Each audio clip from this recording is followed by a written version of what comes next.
On est un peu la génération Amazon, quoi. On clique et on a l'article 2 jours après.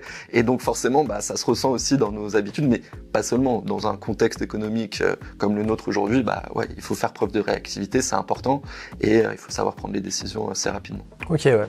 Et alors moi aujourd'hui, je pensais qu'on allait parler des 5 tips pour payer moins d'impôts, être plus efficace.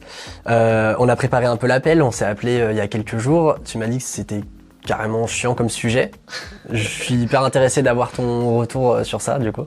Ouais, j'essaye de prendre un peu le contre-pied, effectivement, de ce qu'on voit dans la communication souvent des experts comptables, notamment sur LinkedIn. Souvent, les experts comptables, on les voit communiquer sur, ou même des gestionnaires de patrimoine. C'est hyper intéressant. Il y a des choses qui sont super intéressantes, mais il y en a déjà beaucoup, en fait, de contenu sur, voilà, comment optimiser un petit peu les choses. Et moi, je me positionne plus dans le rôle d'un partenaire, on va dire stratégique vraiment du dirigeant, pour l'aider justement à développer, comme je le disais, des objectifs et à les réaliser et à analyser un petit peu où il en est et où est-ce qu'il va et comment il va y aller. Et c'est ça qui est aussi passionnant parce que on va définir des objectifs qui peuvent être complètement différents en fonction, même pour un même business, en fonction de différents dirigeants. Et en fait, c'est à l'humain que je m'intéresse davantage plutôt que à la fiscalité, même si c'est quelque chose qui est hyper important et ça fait partie de mon métier à 100%, mais c'est pas forcément sur ça que je communique et ce dont j'aime bien parler parce que je trouve qu'il y a